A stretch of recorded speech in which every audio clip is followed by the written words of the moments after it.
Okay,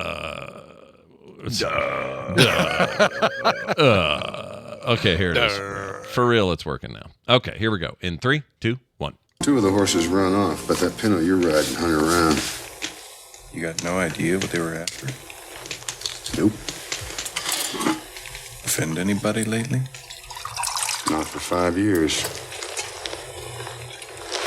Jefferson City? No, Leavenworth. Never been in there. They just jumped you out of the blue.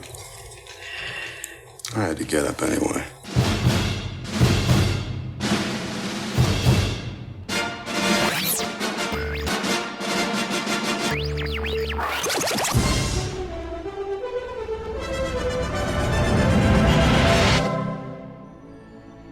You're wearing my hat. Yeah, you are. This is Film Sack.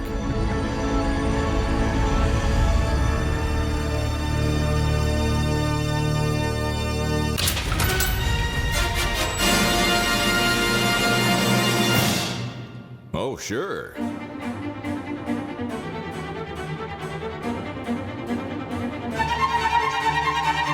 Hello, and welcome to Film Sack. This is Film Sack, mining the very depths of film entertainment for all mankind.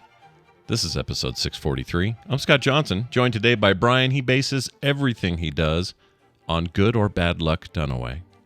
Good luck. Oh, bad luck. Oh, hi. Hi. This week on Film Sack, we cowboy up after the Netflix gang robs us at gunpoint and leaves us for dead in the desert of good Western revivals with only our union suit to keep us respectable. You know, one of them grown man onesies with the escape hatch for comedic effect. Oh no! Has my poop flap been open this whole time? Well, I thought I felt a breeze. Fixed. Now mount up. We got ourselves a big moving stink from 1985 with an all-star Kastner headed towards the inevitable town in the title. Offend anybody lately? Only all the time. Anywho, well, aren't we an unlikely grouping of traveling cowboys with morals and a sense of justice, whose destinies all lay in that little dusty town off in the distance?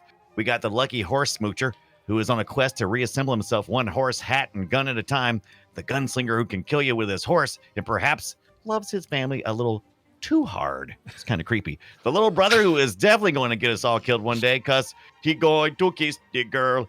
And the writer who is literally looking for the guy who shot his paw. That ain't right. No, that ain't right. Randy, is it shooting them in the back if you yell, hey, so they turn around first? Cowboy law. Wow. I'll never think of this movie the same. Nicely done. Also with us, Randy. He had a gal do that to him once, but that don't make him his wife. Jordan. Aloha, Scott. Brian. And howdy, partners. Welcome to a town on a desert mesa that has no clear water supply or road or railway. Make it make sense. I'm the sheriff around these parts, and that means that when you come to my town, I interview you. What's your blood type? I'm just kidding. There ain't no call for science around these parts.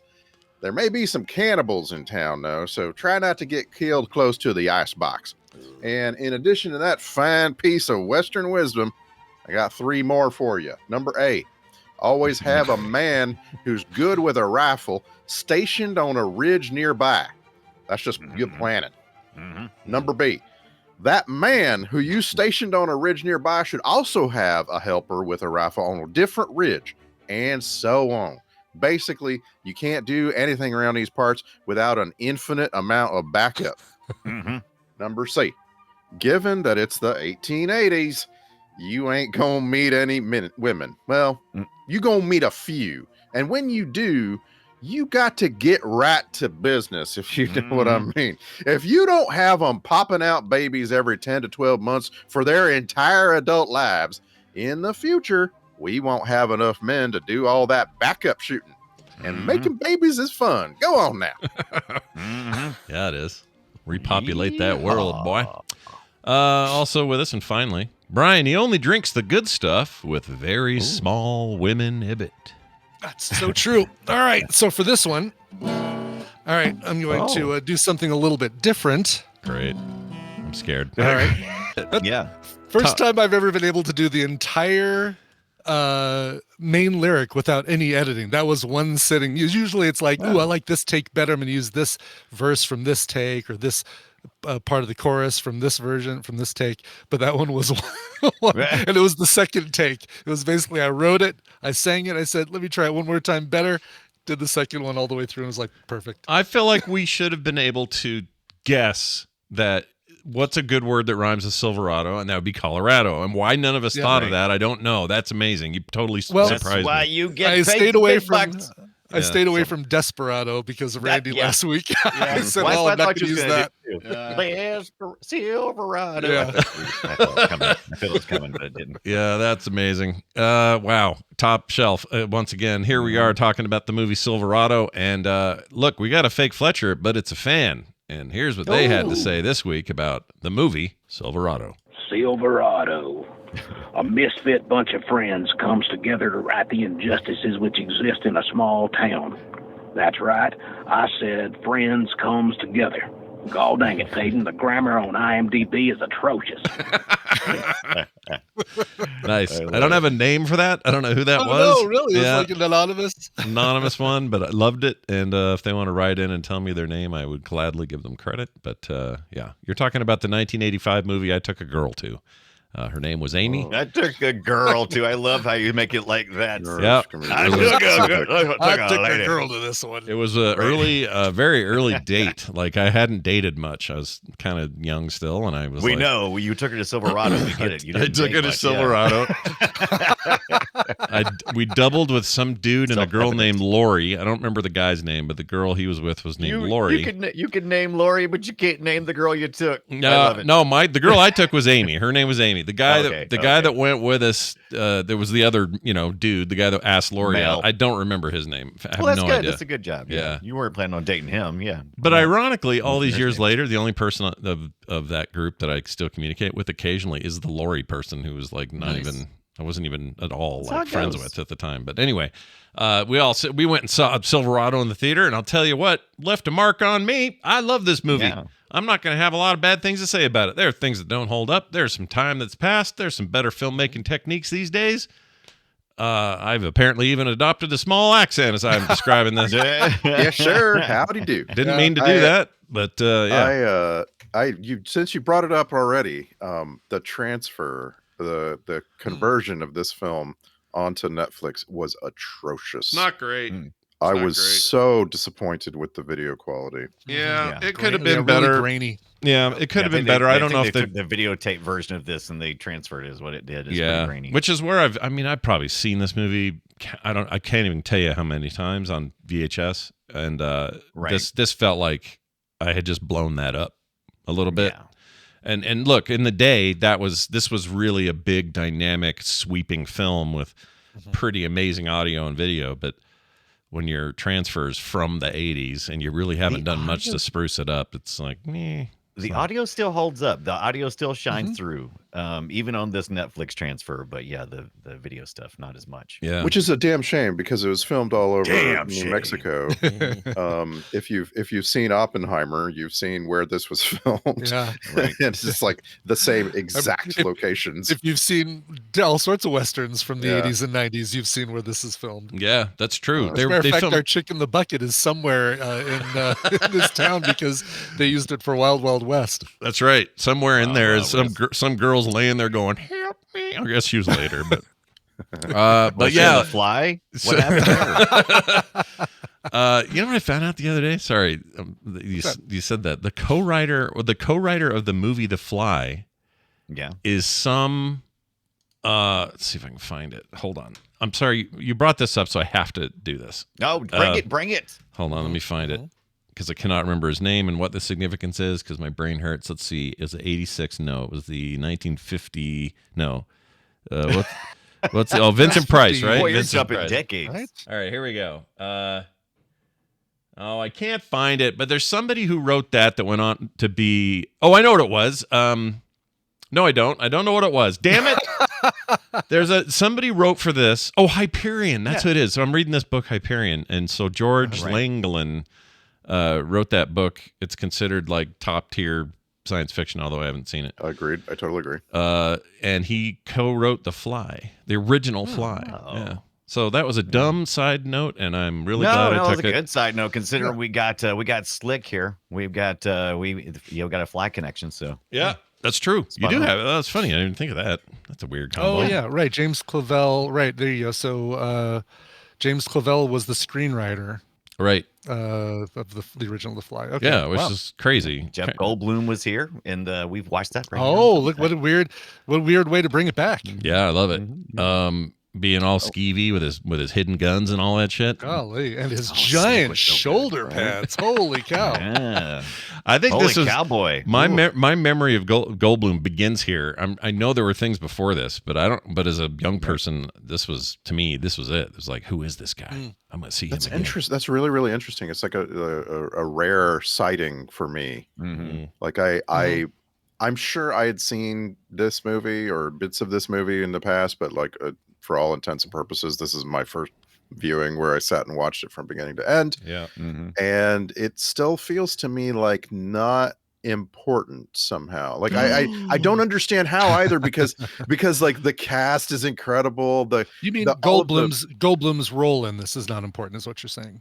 Or do you mean the movie? Well, but like or the film? Or the pick film? other people. Brian Dennehy is not important. It's not an important movie in his list. And you could just Disagree. go on Only and on. Hard Costner disagree. it becomes important for Costner. This is where he starts, right? That's a big deal. Look, hey, this is a big deal for Costner. This is a big deal for Danny Glover. This is a big deal for Scott Glenn. All of them. 4 principals for sure. Like this is the first place I remember seeing a lot of those guys. I felt the Buckaroo entire Banzai movie. was my first Goldblum, by the way. Was a year before this. Oh, This is Scott Glenn being so great, and the entire movie, I felt like he was in a completely different movie than everyone else. he's the heart of it. He's the heart of this thing. Everyone else is in a movie that's kind of like fun loving, and he is in a serious cowboy movie that's going to end with a shootout, and he might die. Yes. Yeah. And like the entire movie, and I love that sort of like conflict that's internal, but it's on the screen. You can see it. Sure. And He's amazing. I don't think I'd seen Kevin Kline before this one. This is like a first time. The only person I really recognized from this was Dennehy and John Cleese. And everybody else was new to me.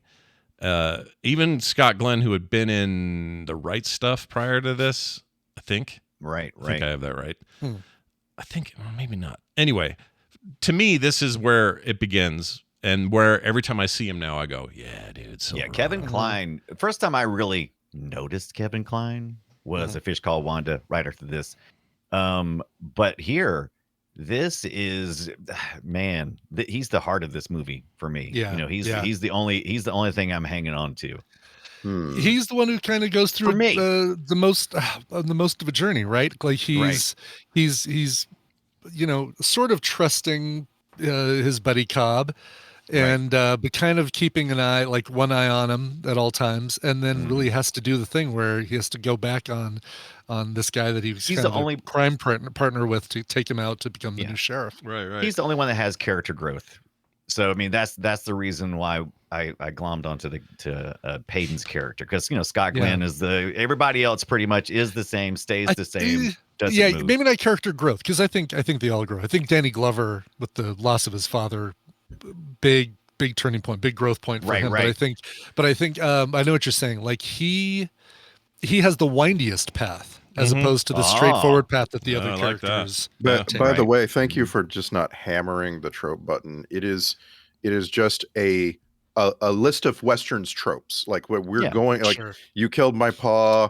We have to have the turn where we find out that the sheriff is actually a bad guy, and so on. Like everything in this movie, and they're all like good for it. Like, you know what I mean? Like there's never a time in this movie where you're like, oh, so they're gonna get ambushed out here. No, just like every other movie. No, this movie earns all of it. Like it's really, it's really tight. I think that's what I like about it is they came. In fact, this is really why it's a watermark or a watershed moment for me in Westerns in a modern sense, because prior to this, it was all spaghetti Westerns, sort of tail end of that, and a couple of other efforts, and then the John Ford stuff before that, and it's all fine. But nothing was really speaking to me until this, and I think this thing came along and said, hey, we got a whole store full of tropes. These are all Western tropes you have seen 1,000 times, and we're going to bring all of them to bear, and we're going to do it with an incredible score. We're going to do it with the screenwriter and director who wrote freaking Empire Strikes Back, which, resonated me as a kid. Yeah. And it was like, here it is in a modern way, and it's a little bit more mature way, and the gunfighting is less stock footage, stock sounds, and it's more like, we're really making our own Western here. And from this point on, Westerns changed. They went into whatever the new modern Western was going to be, whether it's Young Guns or freaking all the way up to Costner again in Open Range or something. There's just a new thing going on. Yeah, I would. Three Amigos is like a reflect. But I would also hang that around the neck of Clint Eastwood's movie, Pale Rider. Right. It came out at the same time as Silverado. It was kind of like a mini glut of these two movies, and I think that kind of put a nail in a coffin for a certain kind of filmmaking. I agree, and I think even to this day I see something new, like what's a good example? The remake of Magnificent Seven, which is a divisive movie, but I liked it. Even all the way up till then, there are broad strokes that are very Silverado in terms of like, hey, you can make a modern Western and it can be tropey, but it can be different. And I don't know. This to me, I think put a flag in the ground and said, "Here's a new thing. Right. Go for it." This is America's true only setting for storytelling that's unique to us, right? It's our mythology. Everyone else has mythologies. This is our own. This is all we get. Yeah, this is ours. And there'll be people who are older who would have seen this and went, this isn't like the movies. This is not like you're just showing tropes of the cowboy movies I love, and everything seems shallow and pale in comparison. But to us, this was our generation's people speaking to us. These are the actors that our generation, was starting to get to know, and we wanted to see the story told in our own modern look. Right. And so, Mal's character specifically, dealing with, that ain't right, kind of the racism of the old. You wouldn't really have seen that in the old Westerns, or even in the spaghetti Westerns, but we got a chance to look at that. And then so you get all the way up to modern times where the Magnificent Seven kind of falls a little flat for our generation, but modern generation is probably some people's favorite movie, even though I find it to be a trope of a trope of a trope. Oh yeah. Well, this thing is a big trope sandwich. There's no question. Yeah.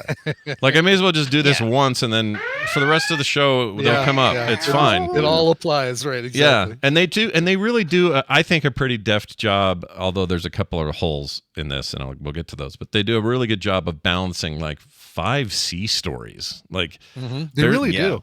Yeah, and they do a great job of bringing them all together. Like, you have the Danny Glover's whole journey going kind of off on his own, and you kind of follow him and all that stuff, and then how it all kind of brings back to the stuff. I love that, and they do a really good job, and it doesn't feel as disparate as what was was it L.A. the Confidential, Hartnett, L.A. Confidential, Hollywood Homicide. Hollywood Homicide. Oh my god. Where we're going? Where they had so many B stories that feel like it just went off in so many directions and never came together. And this one does a great job of everybody's converging to Silverado. That's the name of the film. Yeah. And that's where everything is had. That's where all their fates. All roads lead to Silverado. Yeah. My one complaint there is that I never really grokked who was who in all of the supporting stuff. Like who was whose brother and who was whose former lover, and like just like everything around Rosanna Arquette. And it's because they come across her and a whole wagon train full of people and introduce them all in one blur.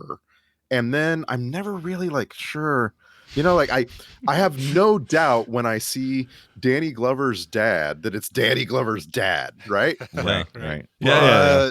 Like then when they introduce his sister, like they make it really, really clear this is his sister. Yeah. Except he acts all weird. It's like his nephew. It's like, is that your son? I'm starting to think maybe you slept with your sister because you're acting really weird about your nephew. I'm just saying. Yeah, that was a little bit weird. But I get what you're saying. But here's the thing, though. They cut so much of Rosanna Arquette's stuff before the film was done. Yeah. She had a way bigger role, and she retained top billing. She's in the top 3 names in the damn thing. Yeah. But she's barely She in the shows up movie. at the end, Disappears but for we're the middle. Yeah. For 2/3 of the film, she disappears. Yeah. It's a Hey, is movie there a that chick has- hey, is there a chick in this bucket? What's what she should be called? Because we think she's not going to come back, and then all of a sudden Right. she's at the end waving. Ah, Yeah. I'm here. Yeah. I think I that's guess fair. I'll settle for Kevin Kline. Sorry, Scott Yeah. Glenn. Yeah. Grab a bucket. It's a movie that it has 4 good guys, and so it tries to have a slew of villains, Yeah. and I can keep up with a lot of them, right? Because like Jeff when- Fahey. when Jeff Goldblum arrives, he introduces himself and he looks different than everyone else, and I'm like, all right, that's a villain. It just got to town. Yeah. But Right. but Ray Baker as McKendrick has a history with Scott Glenn's Emmett, and I never understood what that history is. Like it's just Oh, the he movie. shot his paw. It's great. That's great. I thought you were talking about Mal when you said that. Yeah. You know, like, Yeah. because no, it's fair just, point. Fair it- point. it's He's just not, he's not upset because he got power. He didn't really care about his dad, sort of, kind of, other than familiar. Well, and, yeah, go and, ahead. and Emmett went to prison and claims, Yeah. that he didn't actually do the crime. And it's like, you get some of it, but it's too many people with too many threads to pull. And it just, it unraveled a little bit for me. And so like Interesting. when they have, a good Western has 3 parts. It has the intrigue, it has everything goes to hell, and then it has gunfight at the OK Corral. See, Those are the Yeah. usual 3 parts of a Western. Yeah, Right. This one decided to have 2 gunfights at the OK Corral, which I am all for. It Right. just like the first one of the 2, I know we're not at the end of the movie yet. Yeah. And also it was the dumbest thing ever. A bunch of bandits would not frontally assault an encampment of their enemies during the day. Like you're gonna get yourself killed. Well, Why let would me you do let me ask you a question about that, because this is where one of my problems with the movie was there was that scene where they attacked the camp, right? And Right. it did seem crazy. And at the end of that scene, or even just during all of it, Costner's very gunslinging and taking guys out, and he hops on his horse and kind of single-handedly chases them a little way down the road. And then immediately the next scene is in the bar with Costner having another face-off with somebody else for kissing a girl. Yeah. And I'm like, you were in the last scene on a horse chasing some shit. Yeah, clearly he gets around. But it kind of just is like, oh, we're trying to jam all this in here. Okay, that's fine. Yeah. Absolutely. There, And we there's need a lot of yeah, jamming. and they need Yeah, I wonder Lapidus. if They this- need Lapidus to have a line, so they go ahead and get Which that I going. mean, I'm saying this is a strength of this film. Like if you look at Pale Rider and a lot of films like it, they have a single story, a single intrigue, a single gunfight that resolves it or doesn't. And that, and this movie is trying to do a lot more, and it's great for that. It just my viewing of this yesterday, I was just I couldn't keep up. I just couldn't keep up. There's a lot. There's a lot. Ibit, what were you It's a going lot. to There's a say? lot of characters to keep track. Well, I was going to say, I wonder if this thing was originally like 3.5 hours long, and they had said, Oh. okay, well, let's cut out the Rosanna Arquette bit. All right, let's cut out this backstory or the side story with Kevin Kline, and that's why it feels like A there's good some, Western is some 3 jumping hours around. long. It needs to mosey, right? You need a good mosey. Yeah, but I've don't seen know. so Kazna's next movie, and he did it with Costner, was Wyatt Earp. All right, that comes out in what, 94? That's Yeah, a that's a movie 2 where VHS-er. they gave Lawrence Kasdan too much rope. He was like, you know Yeah, what? he I've hung had a himself. successful run here. I'm going to make my 4-hour epic, and it's too long. And I like that movie, but it's too long. So I don't. By the way, I can think you- there's can a you- happy medium for westerns. I don't think they need to be that Scott, long. do you know off the top of your head what the other Kasdan directed film that we've sacked is? It's not Grand Canyon. Empire Strikes Back probably doesn't count because he didn't direct it. So let's see. Oh my gosh, I should know this. I can't. I'm going to be so irritated. Oh, no. Shit. Tell me. He did the screenplay, the adaptation for, and directed the 2003 Stephen King movie Dreamcatcher. Oh shit! Oh, really. I didn't know Wow. that. Wow. Yep, with our old buddy Thomas Jane. Mhm. Wait, I done it. that's I done right. it for sure. I forgot that was a thing that we watched. Wow. I still like Yeah. that movie. Did we I still really? like it. We really saw that? Yeah. Oh We yeah, really- yeah. we I really think did, I was yeah. even the one who recommended that crap because I still love it. I still love it. Yeah. I didn't know Lawrence Kasdan had jack poop to do with it. And his son, is it Jake Kasdan? Anyway, he does stuff now. He's a big deal somewhere. Oh, really? He's a Cool. guy Directing who or does writing? Writing, directing, I think. This has 6 Kasdans in it, this movie, or at least involved. His wife makes an appearance. All of his kids make an appearance. His brother is a co-writer on the script, Mark Kasdan. Was Augie a Kasdan? I think Augie is the kid that I'm thinking of. Yeah, but is he a Kasdan? I don't know. Hold on, about I'm that. looking him up. He's not Okay, listed. Wilson Brown. Thomas Okay, not Wilson Brown. that's not Thomas him Wilson then. Brown. Somewhere, Unless he changed his somehow, name. I think they're just like total like bit part background characters, but somewhere, Yeah. someplace his. Hey, there's a boy at Outpost. Um, It's John Kasdan. But it's like the movie. You know what the movie's like, and and this I say this as a mega fan of Silverado. It kind of is just the smell of a Western. Like everything about a Western is all in here. You bought Western in a box. All right, it came to your door. You opened it up. It's Blue Apron's Western. Yeah, There you kind of. Yeah, and it's like, hey, we got a wacky, out of control brother that's kind of lovable. Check. Yeah. Do we have a really stern older brother who's always trying to keep his brother safe? Check. And it's Or you got have a bunch of the. shootout, like a draw in the middle of the street. With Yeah, the dude. sheriff and another guy. Will- Exactly. Will a man standing on a balcony fall forward through the wood in front of Through him? a sign. How do you can you Classic. imagine like all the explosives that had to be used Oh, man. to make that? But yes, we will do that. Will there be one of these cowboys? Will he always ride bareback for some reason? Mm-hmm. And it's ridiculous when he gets off his horse. It's the funniest thing, man. Kevin Costner should have gotten an honorary Academy Award for getting off of his horse bareback. It is so funny. That's great.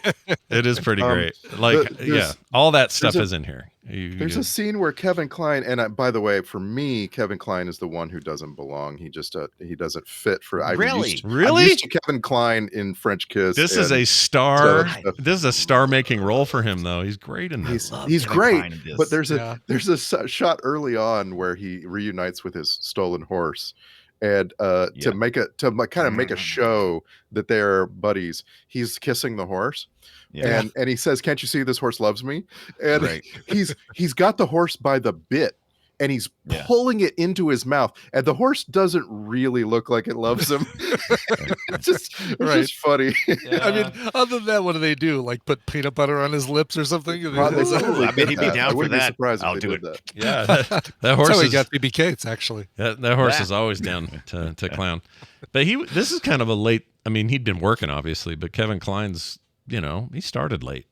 His ship came in and his it later is. life. It's such a different thing than Fish Called Wanda. Like that's for me the flag planted in the Kevin Kline library. That's is when I Fish fell in Called love Wanda. with Kevin Kline. Yeah. For sure. Yeah.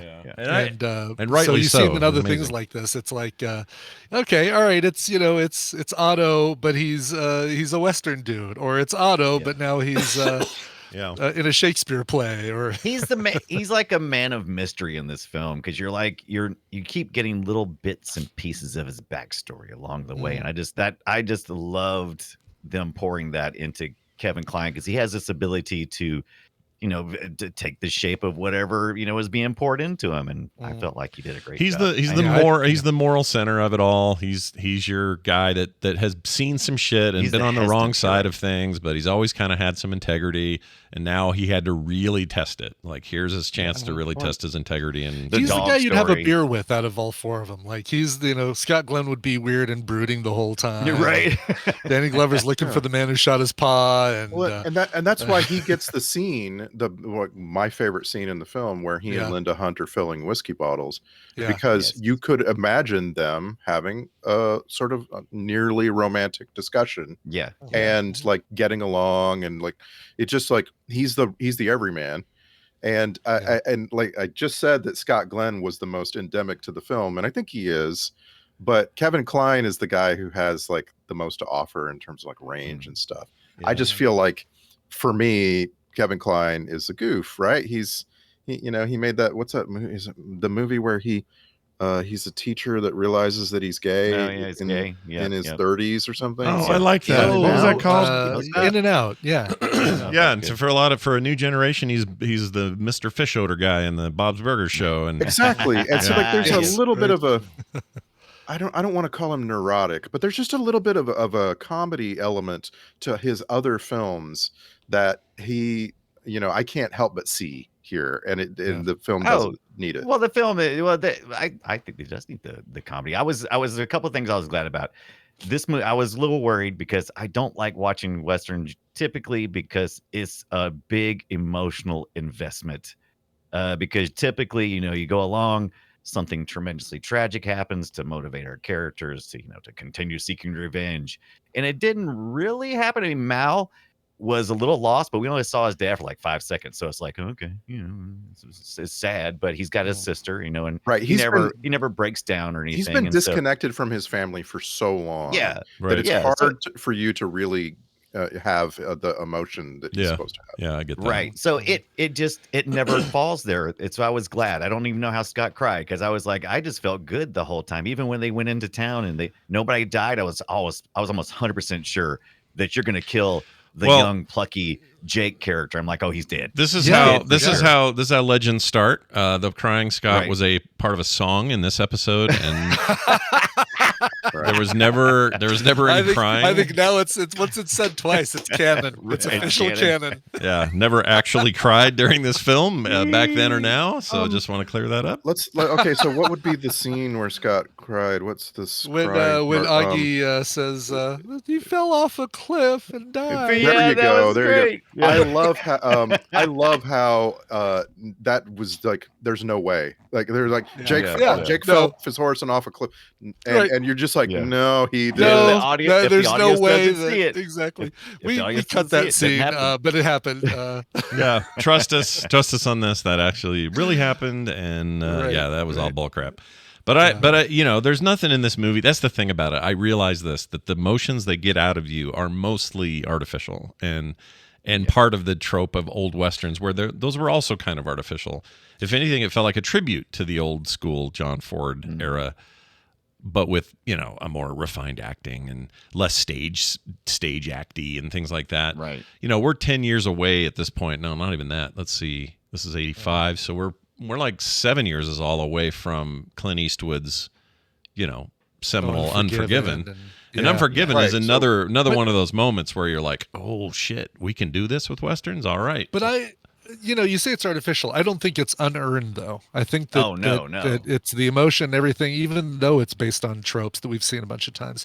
I think that it's done in such a way here that it's like you're seeing your favorite people get put into those tropey situations, but it's deserved, it's earned. I agree with that. I think, and I love hearing you say this because I know you're not. I'm not by default. You're not a big Western fan. guy. Yeah, you're not a huge fan of it. So hearing you say that's good. 310 to Yuma, this Unforgiven. I mean, I'm a fan of the modern Western for sure. Tombstone, can I have that? Tombstone, you definitely. Good. Yeah, I mean, if you give me a Western that is, I think that's what it kind of is.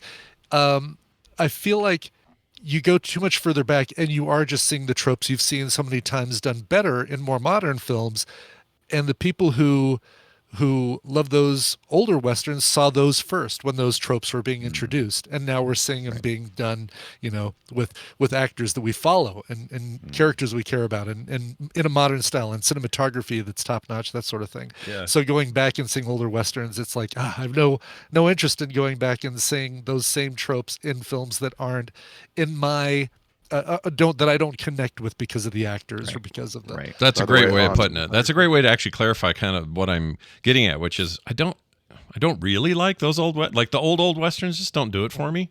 Like even cool stuff that's like considered all-time classics, Magnificent Seven, the original with Yul Brynner. Fistful of Dollars. Fistful of Dollars, all of those things. They have their stuff. They're cool. I like them. But I wasn't like, oh, Westerns. They're not mine. This right? was a They're turn. not Yeah, my generation. that's why this was such a turning point for me, because it wasn't just generational. It wasn't just that, oh, it's made now and that's better because I live now. It was more like this is making movies with modern ideas, or modern in 85. Yeah. And I don't know why I needed that so bad. Whenever all you say that, Scott, I always want to ask you if getting some age under your belt, it changes things. Like if you go and watch The Man Who Shot Liberty Valance, or if you go and watch Jeremiah Johnson right now, if maybe you will see a bunch of stuff that you didn't when you were like in your 20s. Yeah, I mean, I saw Jeremiah Johnson with you guys, right? We did that together? No, we saw Django Unchained. We saw. What am I thinking of? What were our westerns? Dude, I don't know if that's. We need a genre tag on. What was? There's a hole in the roof. What western was hole in the roof? Does anyone remember? Yeah, Django. No. Was that Django? Was that Yeah. Django? I think so. Yeah. I'm pretty sure it was. No, but Django. the Liberty Like Valance Popeye? movie I saw relatively recently, and I was all on my own, and I like it. I just, You like can to me, it's appreciate like something without connecting to yeah, it yeah. emotionally. I think mean, to me it's like the true artistry of it. the True Grit original versus the True Grit Coen Brothers movie. To me, there's just Yeah. hands down the newer one is the far better, superior film. I know there are people that would argue with me on that, but Sure. I just like I don't know. Let's just blame John Wayne for a lot of this. Like he just wasn't. It turns out he wasn't that great. Right. This is why I never get mad. What's his face? Yeah. Right. This is why I never get mad. People get mad all the time. It's like, oh, I can't believe they make another Romeo and Juliet or something like that. I'm like, every generation needs their people up there doing their thing, speaking about their stuff. And it's fine. If you want to have a Western now and you want to do your Western thing in a modern era, do it. Do it. There's nothing wrong with it. Yeah, Take it. you know what? I agree with this, and this Take is the a thing reins. where people get mad and they're going, "Oh, Hollywood never has any new ideas." I actually kind of balk against that now because I'm just sort of like, there are some amazing stories that have been told, and they were told with culture and presentation that doesn't resonate with you. You ought to see this in the way you want, that you're used to seeing stuff, and bring it to a new audience. I have no problem with that. Keep doing it. Make remakes. I don't give a shit. Before we had before we had like theater and and films and stuff, but way back into history when we were oral storytelling, where kids run around being pissed that the elder whoever is telling the same old damn story, just new names. That's just was that an oral history thing too? I don't know. That'd be funny though, right? Like, right. Somebody's cool uncle retells the story of a hunter. Stories. It's like, oh, when I took Right. down that mastodon, the way Uncle Bill tells it, it's way cooler than when Grandpa told that story. It probably, When Open Range opened in 2003, I got tickets to go see it, and I remember when you used to buy tickets.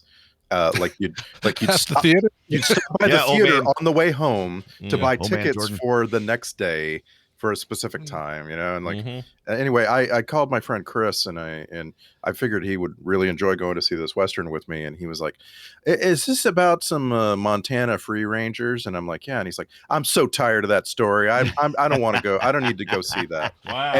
And of course it turned out to be one of the greatest Westerns of all time. And like your stupid loss, but they're not going to cut new ground in this genre. They're just not. Yeah. Not really. Yeah. I mean, you can try. I saw one last year I absolutely loved with Yeah, I can't think of his name all of a sudden. Yeah, we thought you was a toad. Who Tim Blake Nelson. Tim Blake Nelson, yeah. It was shit, what was it called? Not the Scruggs? Cohen thing that was on. I was gonna say the Cohen thing. On No, Netflix. not Buster Scruggs. Old Henry. You guys, if you've not seen Old Henry, Old freaking Henry, fantastic new way of telling a story that if I tell you who it's about, it's a spoiler, so I Right. won't. But Well, I it's mean, we're not getting any sudden new information about our era of cowboying, right? I mean, there's not suddenly this just in. no, they're not going to brand new go. Yeah, information. they're not going to suddenly go. The sheriffs all had lasers. We just didn't know it. I mean, Right, it's not we even like that. we just found But out you- that yeah, the horses hovered over the. Right. You can only go a little ways off the path of westerns. Like The Revenant is a good example. It's a western that doesn't have a gunfight. And it's great. Like, but that's about as far away as you can get. But it's got a Have you great seen bear Cowboys fight. and Aliens? We're gonna hear on the We're show. I going think. to, yeah, exactly. Yeah, I held off on that one, so I have no idea what I'm getting into yet until we see it. So we were talking earlier about, Randy brought up the things that he had a problem with. The only thing I really had a problem with were the skill levels of the good guys and bad guys. Now, like Glover's character with his rifle is supposed to be like if they were a superhero team, he'd be Hawkeye, right? Because he's like Right. really, really good shot. But it turns out turns out everybody's a good shot. Turns out everybody can take out a bad guy with one bullet, where it takes the bad guys 6 bullets to miss. Yeah, when freaking Scott Glenn's shooting needles off of a cactus by 30 yards or whatever. Yeah. Right, exactly. It's like you take away the thing that that I think makes Danny Glover's character so interesting is how good a shot he is, and like he's perched on that ridge and he's shooting the John Cleese's hat off or whatever it was. Yeah. Okay, my jurisdiction ends here. Well, and I mean, a really cynical reviewer would say what makes him interesting is his race, and that's really about it. Oh God, yeah. No. I feel like he makes the most of that role. Like he's so good at looking aggrieved.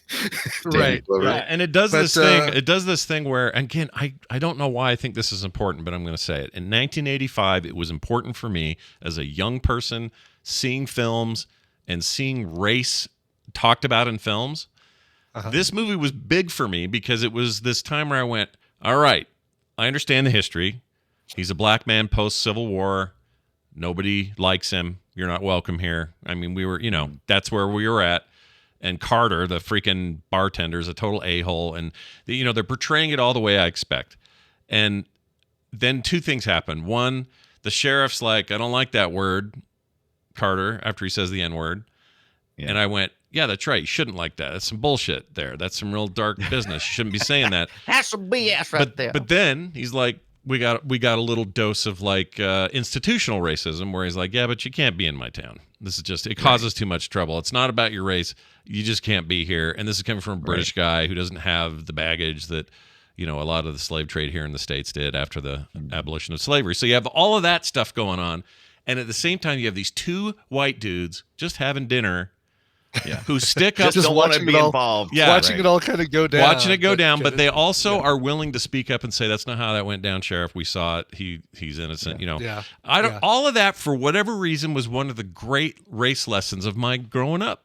Like I've never forgot it for whatever reason. Yeah. And I really appreciated how they kind of handled all the lawmen in this movie weren't like huge caricatures. They were more like, you realize that there was a everything. There's a saloon court. It's just like, let's resolve this right here. There was an issue. I like that. It's like let's have it. Let's see what's the right thing here according to the law of the West. Yeah, and I liked how they portrayed it here. It really is like a loosely strung together concepts, right? It's like, well, the sheriff's in this bar.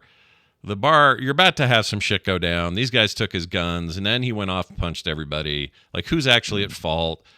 Kevin Kline can shoot a guy because he stole his hat and his horse. Yeah, and it's fine. It's fine. It's fine because that's fair, right? It's all honor, and that's what I love about this shit. I just love it. Yeah. It's our mythology because it was rarely like this. Right. I feel like it was nothing like what we've portrayed. We've made it up. We've mostly made it up, and I'm cool with that because what else have we got? We don't have anything else fun. We have our like what do we have? We have mob. Okay, we have mob movies, but that's still sort of Italian.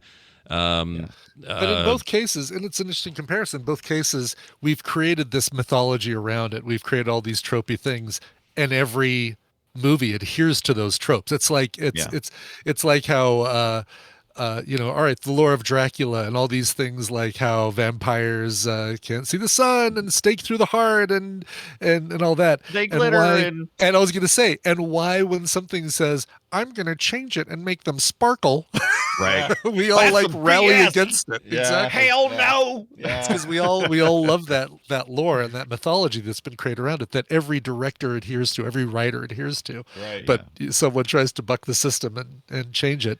So it's and once in a while they can succeed and do it in a way that is resonant. Like I would say, I don't know. Back to Unforgiven. Unforgiven's about Money, the character, going from an outlaw to I'm calming down. I have a farmstead thing.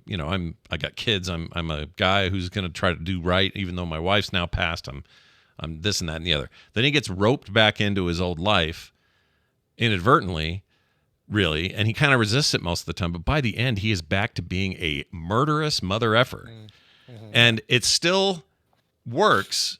It's just deftly handled, right? Like you can take these things and twist them and change them a little bit, but you can't go in there and go, I don't know, what's a example of a bad Western? Would be a big sweeping change. Yeah. Like you can't be bald. I mean, the laser thing is a pretty good one. Like we're gonna give him a laser. He discovers a laser gun or something like that. Yeah, or something dumb, which is why things like Cowboys and Aliens don't exactly work. I will say in book, well, we'll have to see that movie and find out what's wrong with it. I think it's a wider than exactly. Like don't remotely work. Yeah, but I read some pretty pulpy Westerns that are about like Westerns where vampires are involved or zombies rise up or whatever. The series The Sixth Gun, isn't that a Western? It's a comic, but yeah, it's fantastic. And it's so good. It's exactly it. You're exactly right. That medium lends itself really well to that. If anyone makes film adaptations of that, it needs to be somebody who really, really is good at this. Yeah. Otherwise, you're going to be like, Western fans are going to be like, well, what are you putting? You're putting zombies and witches and shit in your Western. What are you doing there? Right. Are there large contingents of Western fans still? Just curious. Oh yeah, I think so. Okay. Just asking. Okay. Yeah, it's if someone said coming summer 2024 is a Western, is it like blockbuster? Well, I got good news for you. Costner has 2 movies coming out, kind of back to back, 6 months apart. Yeah. Big, wide open thing called Horizons, something like that. And he's directing again, and it's his first thing back. I saw that trailer; it's got me totally stoked. I think that movie will do really well. Like, I think there's definitely room for it. I don't think this minute we're about 7 hours from the Oscars, and you're gonna, if you watch, you're gonna hear about Killers of the Flower Moon quite a bit. Yeah, and it's a Western. Yeah. Okay, but it's a Western. But it's not people aren't going, I'm going to go see a Western. It's more like, hey, this is a really good movie, got some great actors in it. And it also happens to be a Western. It's a movie about the plight of the indigenous people, and it happens to take place as a Western, or it happens to be in a Western setting kind of thing. Sure. Right. Yeah. Well, the people go see it because of the stars and the director, but I take your point. Yeah. But also, and we're not going to be hearing as much about that as we are about Oppenheimer. For sure. Oh, for sure. I'm just pointing out that it happens to be the Oscars day, and here's a new Western that is nominated for a bunch of awards. Right. And I don't mind, like the killing of Robert Ford, or however long that name is. Yeah, that's a weird ass movie. It's very non-Western in terms of its tone and its type and everything. It's very weird, but I really like it. I think there's room in the genre to mess around. As much as I like a tropey thing like this thing, Silverado is just a big fat freaking bleeding trope. I know that, but I don't know, why am I British all of a sudden? I had a good time. This is what I take from this movie, Silverado. If you're just looking to watch something light fare, to have fun, and to listen to some of the best sound effects, it just sounds so sharp. It's just like pew pew. I mean, it's what you want.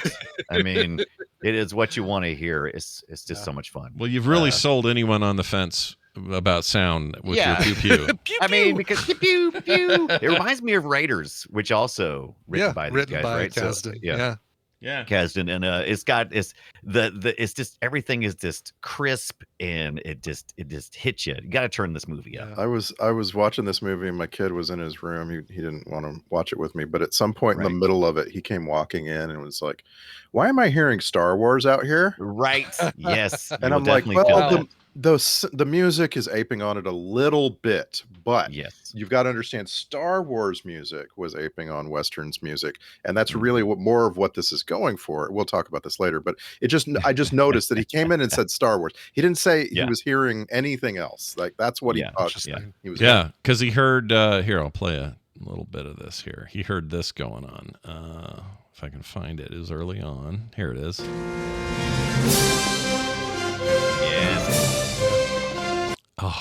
Epic, such a great, large, it is such a great sprawling.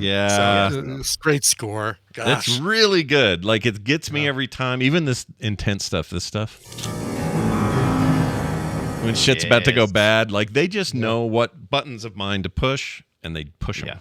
They go beep. And that was one of the complaints back in the day when this came out. It's like, they're just trying to, manipulate us emotionally with this music. I'm like, fine, I don't care. It's a medium of visual and audio, and it's supposed to do all that. It's also what else do fest. That's what scores do. Their whole point Yeah, of that's existing. what they do. Yeah. Yeah. They're supposed to evoke emotions in you as a listener or as a watcher. Yes.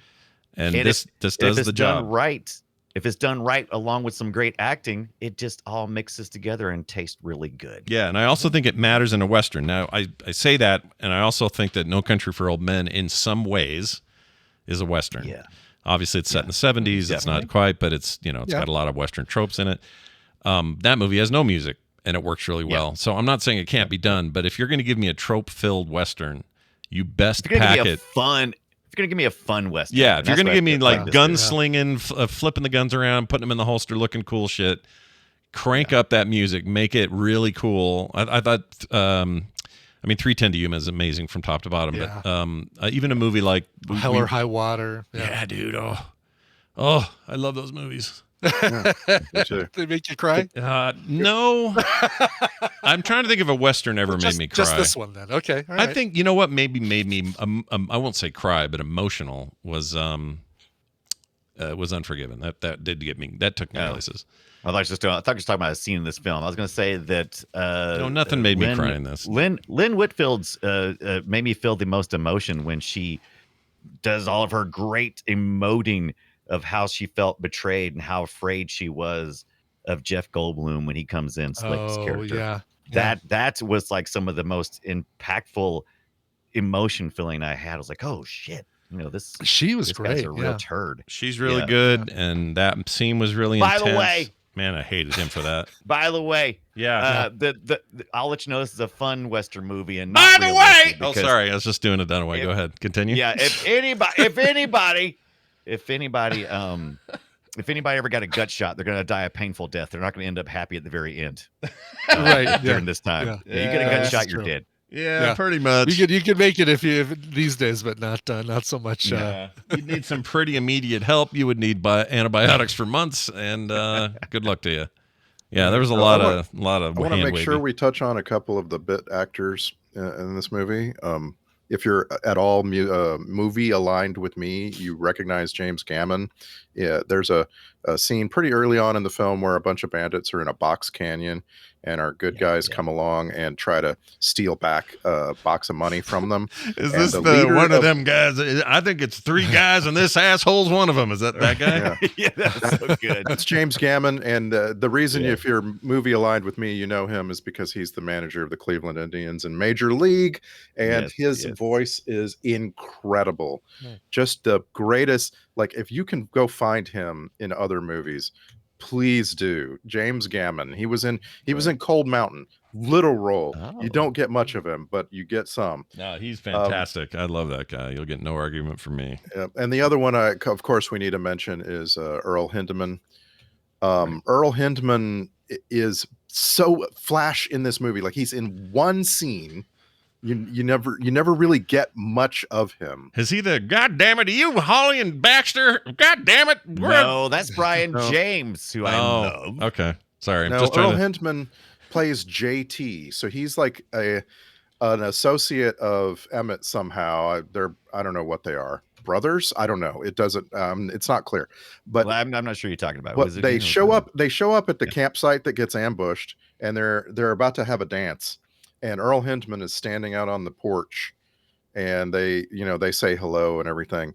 And I think he gets shot in the ambush. I don't remember. Anyway, he was Wilson in Home Improvement. Earl Hindman. Oh, the over the fence guy. You never saw his whole face. Yeah. And then the trivia says they covered half his face in a cloth in this one so that it would be like a reference to that show. Wow. Is that true? That's not right. Was that before? That's what the trivia says. Trivia says, here, I'll find it. Tool Time was later, much later. Oh, here it is. Earl Hindman played Wilson on Home Improvement in 1991. You're right, it was later, 5 years later. Right. Where the lower half of his face was always obscured. And the scene in the house is where it's on fire. He appears gagged with the lower half of his face obscured. Right. Oh, my God. Just lucky. It wasn't on purpose. They just coincidence, yeah. And my memory of the man is that he made TV ads, but I can't find them or recall a specific. So I really need help here. Didn't Earl Hindman make ads on TV? Like, wasn't he his selling voice Chryslers or something? Like, I don't remember by name. Someone help me. Yeah, Yeah. I don't remember by name. Like, I'm Earl Hindman, and I want to sell you a K car. Yeah, I just can't. That's a hell of a pitch, find dude. it. I'd buy your K car for that. Wow, that's amazing. Yeah, I can't. We're talking about bit actors or supporting roles or hidden. My favorite is the guy who checks the saddle for Payton's name and says, "Yep, all Okay, right, this yeah, is you're the- saddle. Everybody, back off." That is The a guy named investigator. Sheb Woolley. Yeah. And we all know Sheb Woolley better as the singer of the song "Purple People Eater." Shut up. Oh, really? Is that true? That is Holy 100% true. That is Sheb Woolley. People leader. I saw his name in the credits. I'm like, horn. that was Sheb. What is Sheb Woolley doing in this film? Wow. And what a string of westerns in the 50s. He was in the TV series Rawhide. Sheb Woolley was? Yeah, Oh, really? he was in the movie High lot of Noon, Mm. and he was in the movie Giant. Damn. It's just that is So it's- remarkable. So Yeah. it's really more that the Purple People Eater is the weird thing Anomaly. in his whole Yeah. the anomaly in his career, as opposed to this being the anomaly in his I'm quote-unquote usually a music western. career. Yeah, yeah. People are Yeah. mad at me for It my goes purple on. people He eater. was in the War Wagon. He was in the Outlaw Josie Wales. Apparently, wow. he was one of those guys that just like hung around in Hollywood because they kept casting him as small roles in Yeah. westerns. Yeah. And no reason why this. According to his Wikipedia, Yeah. and I'm not 100% sure, but he is credited as the voice actor for the Wilhelm scream. It says Sheb Woolley is also credited as the voice actor for the Wilhelm scream, having appeared as on a memo as a voice extra for Distant Drums, where the movie was, where the Wilhelm scream was recorded. This was later confirmed by his widow, Linda Dotson. The stock recording of distinctive scream has been used by sound effect teams in over 200 films. So we're listening to Wilhelm? Is that what you're saying? Is that what you're saying? Yeah, but I could have sworn that it was I thought it was a guy named Wilhelm. The actor Was the name was character? Wilhelm. I thought the character's So it name was must have been a Wilhelm, character maybe. in I Distant don't know. Drums. Yeah. Oh, that's wild.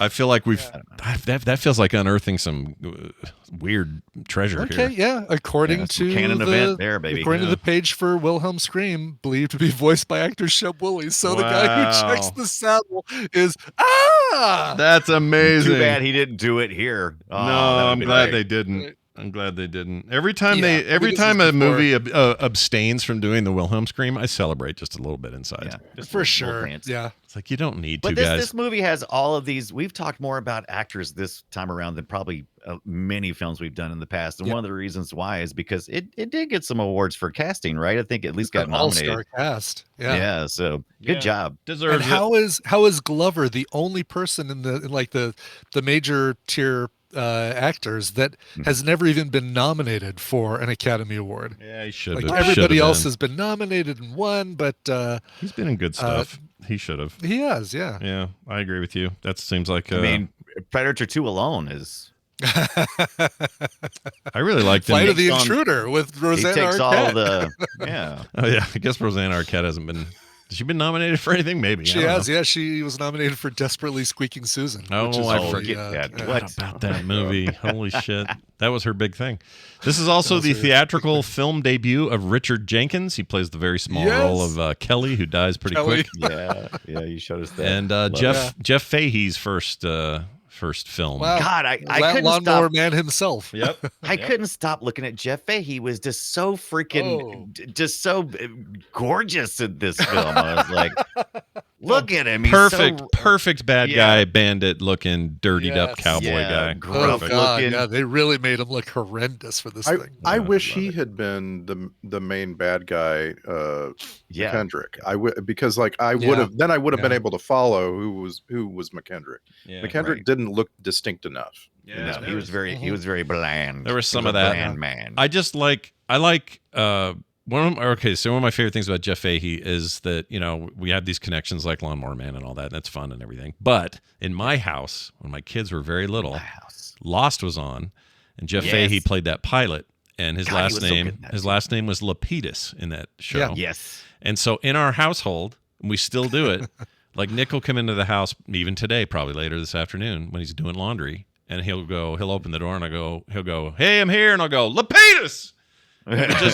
We just used to yell Lapidus at each other in the house. It's a fun name to say. Oh, it's a Lapidus. blast. Yeah. So I have him to thank, I guess.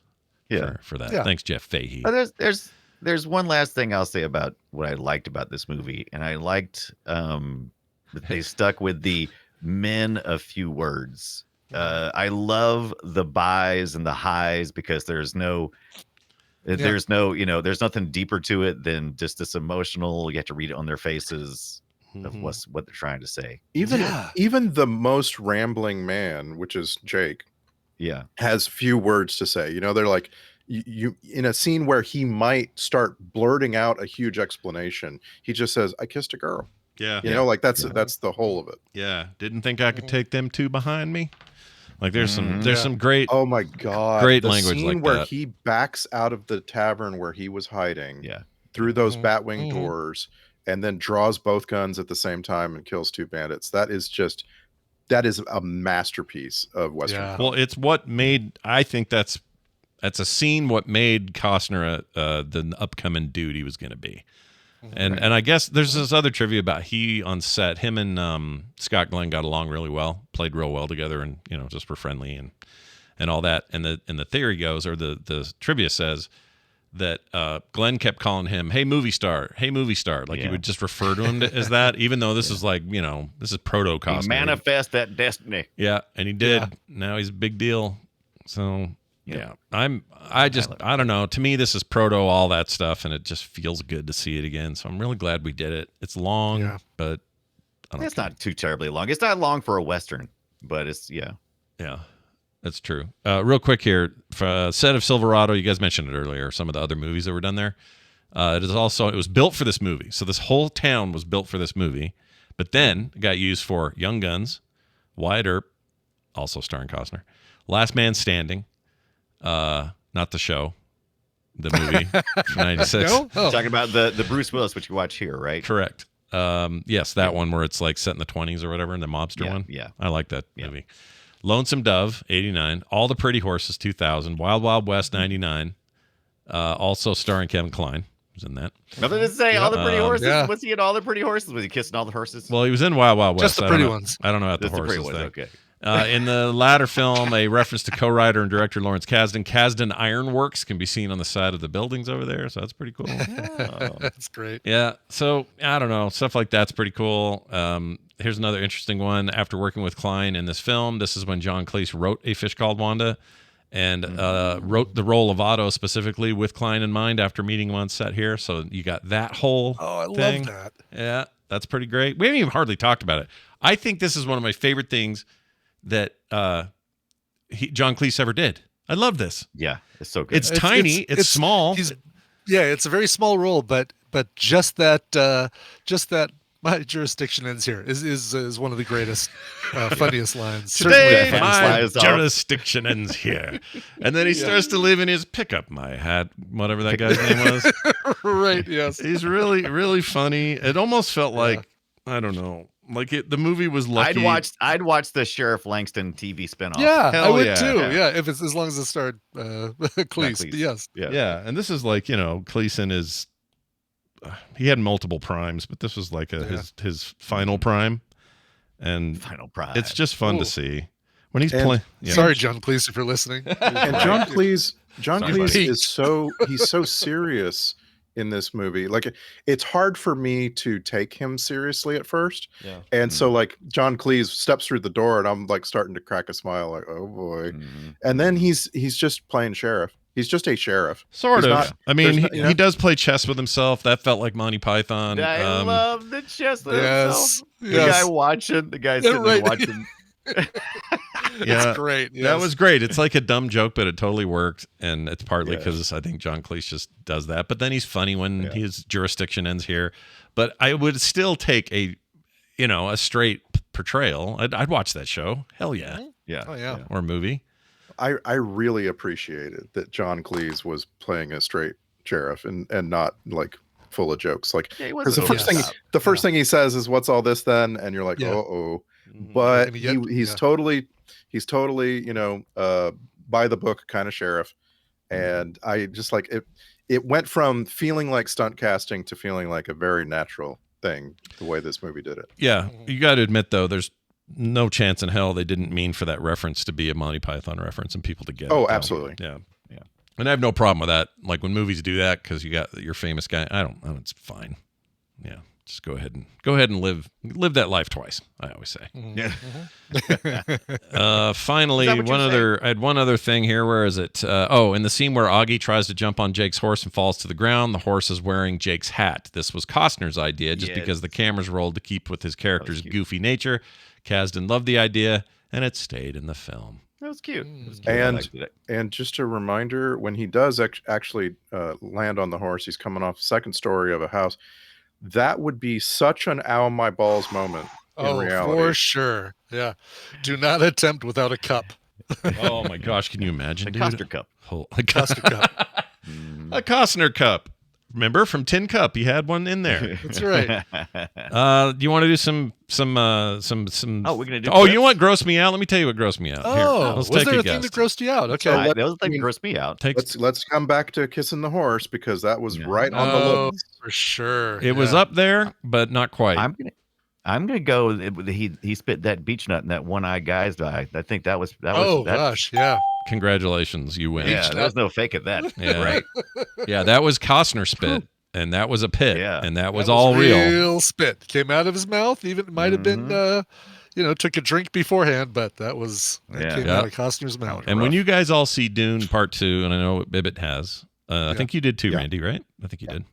So I guess, Dunaway, when you finally see it, all of you need to guess what grossed me out, because there was only one moment that grossed me out in Dune Part 2. And I think you'll probably figure it out once you see it again or think about it. You'll go, oh, yeah, gross.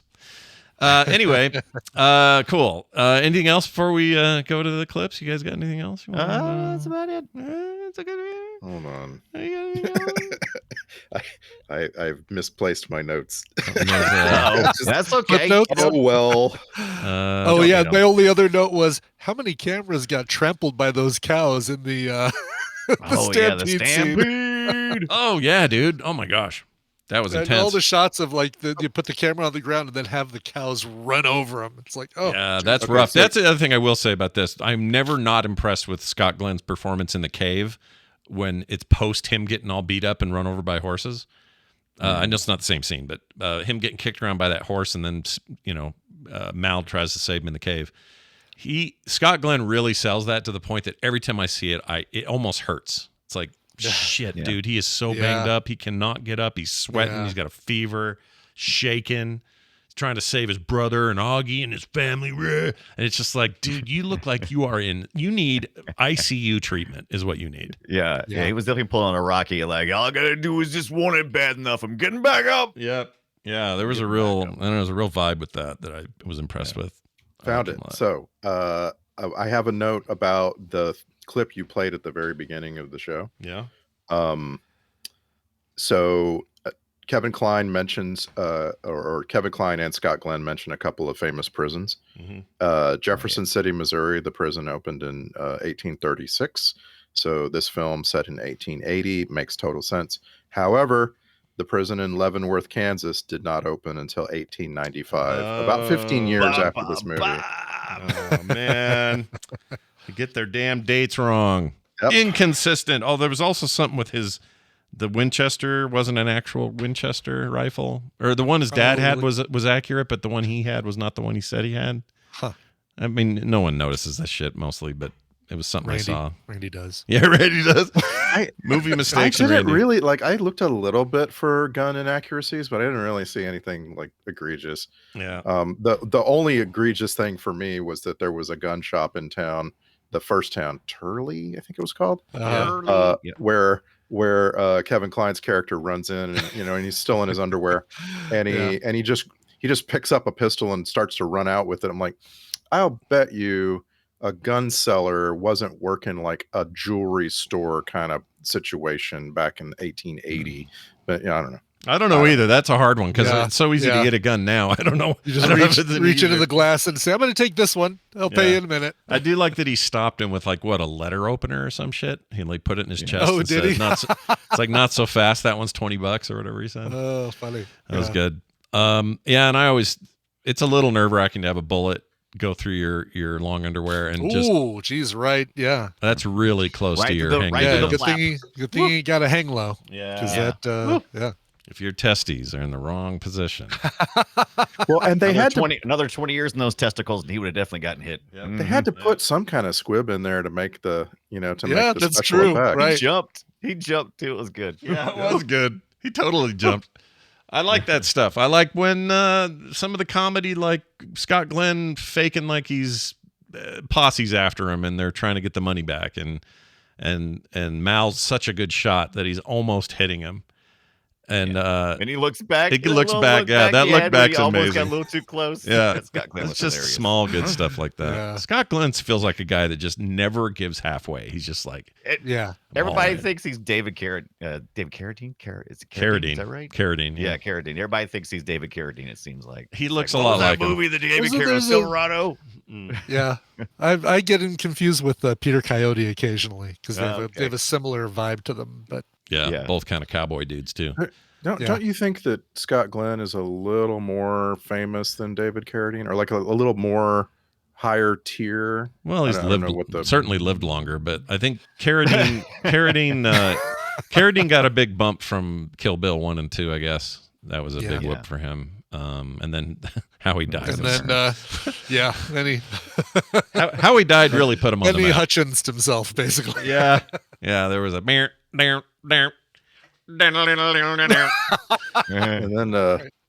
And then Keith Carradine is still living. Keith Carradine's around. Yeah, his brother's still around. He was good in Dexter. He's good in he's Fargo season 2 is amazing in. Or no, season 1. Keith Carradine, yeah.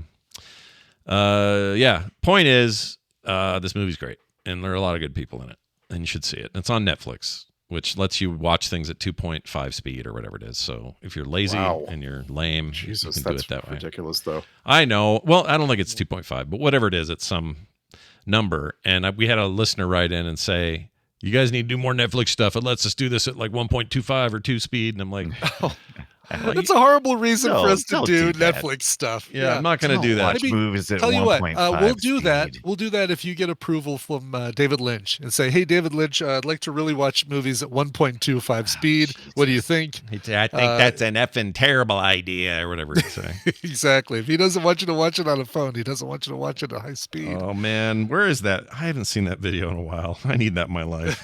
It used to make me laugh so hard. All right. Let's get into the clips, guys. There are clips here to do, and we're going to play them. In fact, we'll start with this one. What's this? Oh, that's the music. I already played it. All right, here we go. Here, where's the Pinto going? Where you going? Where's the Pinto going? Yeah. And by the way, if you're hearing like weird noises in the back of my capture this week, about halfway through the clips, I didn't realize I had a secondary mic on.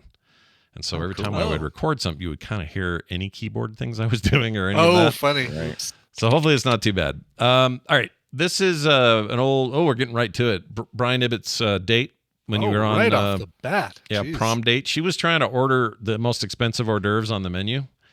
And well, you guys were at the dinner part of the evening. And Sure, this is what sure. you said to her. This one is $20. You didn't seem happy about it. You seemed like No. she was going to spend all your money. You that need night. to, and you're not getting dessert. Yep. Randy, here's a good one. Or no, this isn't the one I'm thinking of. I don't know why I thought of you. I'm thinking of a different clip. This is the clip about the wife that I did earlier. I had a gal do that to me. It didn't make her my wife. Yeah. Okay. Okay. I'll tell. The one for you is later. That was not for you. He's good for it. I'm good for it. He does that a lot in this movie. I'm good for it. I didn't record them all, but I could have.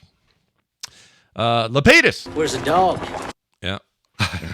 Yeah. Where is the dog? We can talk Where's about the dog story. Yeah, the dog story was like a fun. We really, it was kind of a chick in the bucket with the dog because we got some smart ass answers, but we never really got the real answer. I found it hard to get invested after the Yeah. third or fourth time the dog was mentioned. I just was Yeah. like, I don't know. This is not going anywhere. It doesn't Nope. have any resolution, so Other than just to let us know that was the thing that turned Klein from being bad to good, Yeah. right? That's what Right. He was drew the line. escaping from a burning building and he had to go back to save the dog or something like that.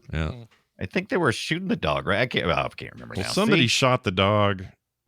See, and I don't even know. Now I don't know. I don't even know. I've seen this movie dozens of times. I don't know. Yeah, it's so inconsequential.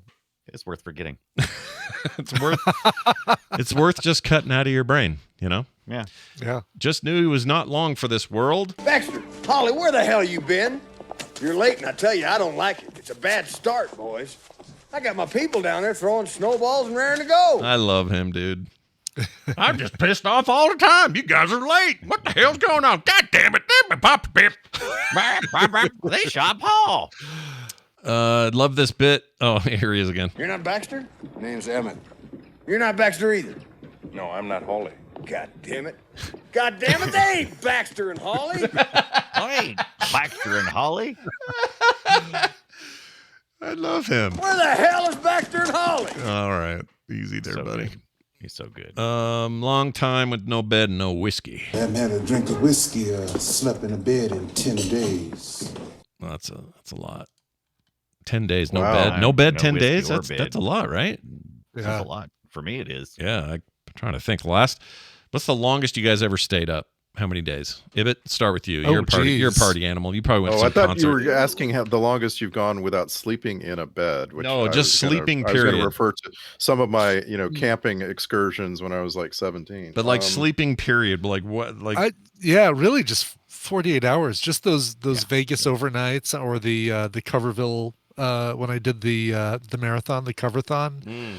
That would be 48 hours between sleeps. But that's pretty good. Yeah, that's pretty that's good. as good as I can get. I couldn't.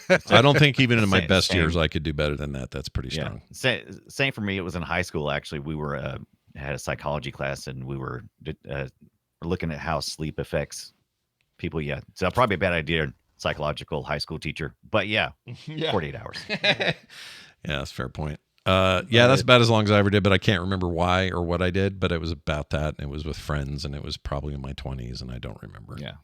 I'd say 36 for me, and the most recent was a few years ago. I ran a race called Ragnar, where it's a relay and a bunch of people, and like you're in a van with friends, and the race was 250 miles long, so it took us 36 hours to run it. And I guess you kind of maybe doze off in the van every now and then, but you don't get a chance to sleep. You start getting you start getting those micro naps that you're not aware of. You're just zoned out. Like, oh shit, was I still awake? Yeah. What just happened? It's a weird feeling, right? Doing that. 36. Yeah. I remember having that, just trying to get over like international jet lag will do that to you too, where it's just like this weird feeling of, I think I just slept just then. Yeah, I think I was sleeping. No? Okay. Yeah. Okay. Really weird. Yeah. All right, let's move to this one. This is it's Here Comes Sheriff Langston. What's all this then? What's all this? Here's the one I always liked. I just like this exchange. I bleeped one word. This is breaking up my place, Sheriff Langston. I don't like that word much, Carter. I'm gonna play that when Carter says What something. word? You bleeped it. What word does Scott tell us? Well, it was the end. It was the N word. It was a loaded word, There you and it's got a lot of history, and you really don't want to say it out loud. And I don't even like repeating what the movie you said. do not. And it still hurts even when I hear it in movies. I'm like, That's right. Yeah, I don't like it. Here's a Don't Press Your Luck, Carter. Don't press your luck, Carter. This Carter guy. We need a whole series about him. Yeah. Here's the first one of these. I mean, all I did was kiss a girl. Yeah. He'll do that again later. You're wearing my hat? You're wearing my hat. Yeah, you are. Here's that Costner laugh we all know. Settle down, you weirdo. Yeah, he's such a weirdo, dude. Pretty good, though. Pretty good weirdo. Oh, yeah. I don't know what this is. Mind? You brought a posse to my best hideout, and you asked me if I mind? That guy's great, dude. I do like that guy. There. It's Yeah. Randy. What was his name, Randy? Randy's hero. James Gammon. James Gammon. Yeah. Yeah. I swear I've seen him, heard that voice in more things than I can recognize. Like, Yeah, you definitely. maybe even games. Has he done any game work? I know he's dead, but Oh, yeah. So he died in 2010. So it wouldn't be anything very recent. yeah. I can't place him in any games. He just always appears as this kind of thing. And like I say, in the major league movies, like he gets to deliver so many incredible lines of where he's like disappointed coach, right? in somebody. Yeah, Yeah. he's the Yeah. manager of the team. Yeah. Oh, I know what it is. I figured it out. What's that? Every time I see the Iron Giant, he's a voice in that. Oh. Correct. Yeah, that's true. And it always makes me think I've heard him in more things that are like animated or not live action, but I think that's the one I'm thinking of. He's done a lot of other stuff, but you know. Yeah, and we mentioned Wyatt Earp. He was in that. Yeah. Just great voice. They called his voice whiskey soaked. That's right. I think that's about right. Yes. Accurate. Yeah. Was he in? It says here he was in Point Blank. Oh, that's not Point Blank. Not That's Point Break. Yeah. Yeah, never mind. That looks like shit. Whatever that is. What, Point Blank? Or Yeah. something else? Natural Born Killers. He was I want to say redneck we've buddy. seen Point Blank too. That sounds really familiar. I don't think so. No, you're not talking about Gross Point Blank. You're just talking about Point Blank. Just right? Point Blank. That's different. Yeah. Yeah, very different. Just Point Blank. I like how this. This is defines the itself. third. It's the third film we've sacked that has James Gammon in it, but the previous two were, and this one too. We're talking about tiny roles, very small roles. Yeah. He was previously in Silver Bullet and Urban Cowboy. Oh, was he in Silver Bullet? Yeah, dude. Silver What was he doing Bullet. in there. He was also in. He wasn't in the wheelchair, and he wasn't Busey. So who else was he? What else is in that? I don't know. He was Teddy Roosevelt in the Young Indiana Jones Chronicles. That's cool. That's funny. Yeah. I think that's really funny. That's actually pretty great. I would watch that. By the way, this is our 6th Jeff Goldblum film and our 4th Scott Glenn film. The big winner this week is Danny Glover. We've seen him now 9 times on film. Yeah, but that's because we did that. Right, we did that whole run through of Lethal Weapon, though, so that's kind of unfair. Right? Yeah. we kind of hit him hard. We've only done. Did we do more than 2 Lethal Weapons? Did we do? We've the done third 2 one? and 3. Just 2 and 3. Just 2 and 3. I thought we did all Well, 4. I guess I watched 1 Yeah. when I should have watched That's right. 2. That's right. If it's seen 3, we've all done 2. Oh, that's so funny. The Danny Glover appearance on Film Sack, for my money, is always going to be Badass 2. Because come on, hey, who else? Yeah. Who else in Badass 2? Yeah, that's right. Him and Trejo on the bus or whatever. Right. A couple of guys. Oh, this is that great line. I think there's only a couple of guys up there, and this asshole is one of them. I want him to do. I want him to do all the voices. It's too bad he's gone. Yeah, it's a bummer. He's great. Here's one. Was it wonderful? No. All right, that's cool. No.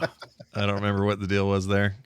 Okay. Oh, I know what it was. But it was Mal working in the slaughter shops in Chicago, and I think Kevin Costner thought, "Oh, hey, isn't that great up there?" And he's like, "No." All right, ain't that sweet? Ain't that sweet, Red? Okay, do you have to go that? Do you have to drag it out that long? Told you it's a Western. Everything's got to be epically long and large. It's true. Yep. Here's a hang. Oh, there's another one from either him or one of those guys. Killing cattle is a hanging offense in these parts. It's kind of got a little bit of Hudson on Yeah. Aliens vibe Yeah. to it. It's like Yeah. you said you want to put her in charge, that kind of thing. Killing cattle is a hanging offense in these parts. Yeah. Nailed it. Just hear it. Obsessed it. Love her so much. I wrote. Oh, this is probably Helen or little lady. Linda Hunt. Linda Hunt. Helen Hunt. What's wrong with me? Here we go. You like a good saloon? It's the only place I'm happy. Me too. What's wrong with us? It's great. We should make out. You feeling uncomfortable too? I seen you kiss a horse. I know you don't have standards. No, you do not. I'd just like to point out there is a scene where Helen Hunt goes in to ask Lynn Whitfield as Ray how she's doing, and they chat a little bit, and this movie thereby passes the Bechdel test, which is really impressive. Wow. Just barely passes. Barely. Yep. Wow. Didn't think of that until you said it. Okay, here is I get this a lot in my own personal life. Where's the other one, Johnson? I don't know, somewhere. Yeah. Where'd the other one go? Where'd you put it? You done shot it off in my underwear. You found 2 of your 3 children. Yep. Scott. Oh, by the way, speaking of which, best IMDb photo of the week. I think this has to go to either James Gammon. It's an amazing, crusty old like Ann Leibovitz looking photo. It's awesome. Or you give it to Jeff Goldblum. Look at the cheery, bright orange background and the. Yeah. Did you see him at the Super Bowl? Oh God, it is the best. It's like Jeff Goldblum auditioning for Mork No, I want to see it. Is it? Do you have No. I'm saying Jeff Goldblum at the Super Bowl. Yeah. I didn't see it. He was in the stands, and the camera finds him, and then focuses on him, and he sees himself up on the jumbotron, and it is like a little kid seeing himself in the mirror for the first time. Look at that! Look at there. Hey, thank you. And he stands up, and he, starts dancing. It is. You are going to have a football at your football. Yeah, I'll find a video of it. It is joyful. That's amazing. I want to see it. Apartments.com. There's an actor in this movie, just another bit role. Actor's name is Ted White.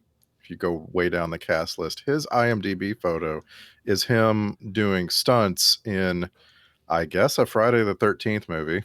Wow, yeah. And I don't understand it. Why is his IMDb photo him wearing a hockey mask? It doesn't make sense. Why is that? That's weird. Maybe he did a thing. Also, Linda Hunt looking like the lady from the Untouchables the Incredibles that makes the suits, makes the capes. That is her, right? That's the. I mean, is she the inspiration for that face and everything? I don't know. My understanding, that's what wasn't that what the inspiration was? No idea. Never saw any extras on that. But Linda Hunt in that photo, whatever that's from, let's see. That's from, NCIS Los Angeles. Right. Wow. She's still working and kicking ass, this lady. I had a strange experience. I watched Silverado and Saturday Night Live back to back yesterday. And Silverado has a tiny little Linda Hunt standing amongst all these big people. And then Saturday Night Live, this show was stolen by Ariana Grande, who's also a tiny little person. And she was out on stage amongst all of the normal sized people. The normies.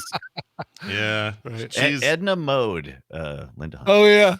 Yeah, but is she modeled after her? I don't think she's. I think she's modeled after. There's a designer, I think, that Edna Mode is modeled after. Okay, I know it's Brad Bird doing the voice. He's just dicking around, but I don't Edith know. Head, costume designer. Edith Head. Edith Head. Oh, now I can see it.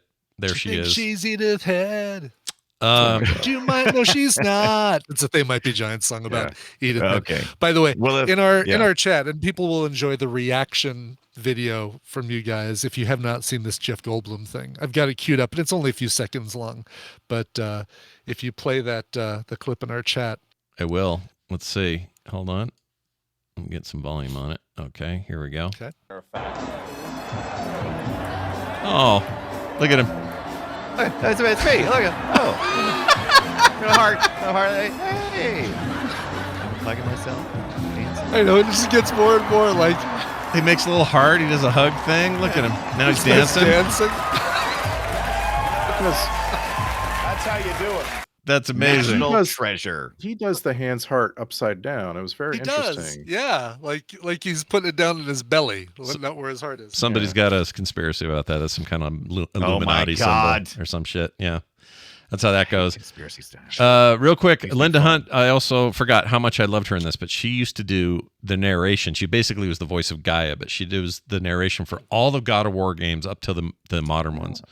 And they're so much better for having her involved. They're so cool because she's like, Kratos was the deal and the stuff, and he had all the money and whatever. Like, she's just so good at it. Loves his son. She's fantastic. Did we talk about her in Dune? While I was looking for Jeff no, Goldblum? we forgot. We haven't even brought that up. No, she's in Dune as well. She's the head of the Bene Gesserit. The Dune Patrol. The Dune Patrol. Dune 80. I see a cartoon in Scott's future. She was shot up Mapes or whatever her name was. We also sacked her in Popeye. Just imagine if she and Robin Williams had been cast in like a competitive comedic roles. Oh my gosh. Man, I always forget Patrick Stewart was Gurney. Man, I kind of want to watch the 84 shit now just because I'm in the mood for all of it. You know, it's not that bad. I wouldn't mind like someday resacking it just to like catch up on, like my feelings have changed. I want to watch it. So if I want to watch it again, maybe we could sack it again. Yeah, we did it. It was like early, right? 60 episodes or something like that. Yeah. It was a while ago. I've forgotten a lot. about the original, like some of the stuff they did instead of having like a full on like martial arts fight. Didn't they have him like shouting at crystals or some shit and blowing crystals up? In the feed, Scott, it was FilmSack 32. Okay. In the feed, the description you have is just the word Dune. Really? Dune? Yeah. What more do you need to know? Yeah. You just wrote one word in the description. I don't know what I was doing there. That's weird. I don't know what I was doing. Yeah. What you were doing? How you doing? All right. Well, excellent work there. I still have clips. Let's play the rest of these. This one. Excuse me. Sheriff, I'm a gambler who'd like to run an honest game here in your town. To whom do I speak about that? Hope it's not this gentleman. Oh, it's not Dead Kelly laying there. Yeah. It's subtle enough, like you realize, oh, this is an act. He definitely knows Cobb in advance, but it's subtle enough that you can see that the townsfolk wouldn't know. Yeah. Right. I really liked what he brought to it, even though it was kind of late. Yeah. In the story, it was kind of weird how we needed one more guy. It's like, okay, sure, but I liked it in the end. Introduce me to your friend, he says. Introduce me to your friend. Okay, all right. This guy again. God damn it! We won't quit, you bastards! Just every time he showed up, man. You're not Baxter and Holly. God damn it! I don't know who put him in charge, but I love him. Yeah. Here's the second girl. All I did was kiss the girl. Mm-hmm. The girl. Yeah. You're empty, mister. You're empty, mister. I like that guy. He's pretty good. You're empty, mister. I love how he just jumped out of nowhere. Like, he's out in the middle of the New Mexico desert. He's nowhere just sitting there near counting bullets. 1, 2. I went to primary school. 3. Oh, I freaking loved it. All right. And then, this is a good line. I don't want to kill you and you don't want to be dead. This is before, I feel like it's before Danny Glover's voice started to leave. You know what I mean? Because even in the last thing we saw. The Flight of the Intruder, his voice is so gone. You have to turn him up every time he comes on screen. Yeah, it's weird. Final note, Kevin Costner screaming. All right. Oh, wow. He did not like not having any control. No. That's one of the best screams you've ever captured. It's pretty good, right? I'll hang on to that one. It has a real Luke losing his hand and doesn't believe Vader's his father kind of vibe to it. Yeah. What a shitty day. He's my father and no hand. That's right. Whatever shall I do? What else could possibly happen if I'm gonna jump? All right. On that note.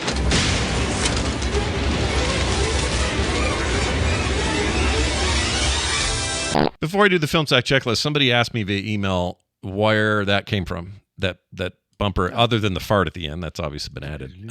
That is a climactic moment in the first Mission Impossible where Tom Cruise jumps in. It's like on top of a train or something. Yeah, interesting. And now envision that or picture that, and I'll play it again.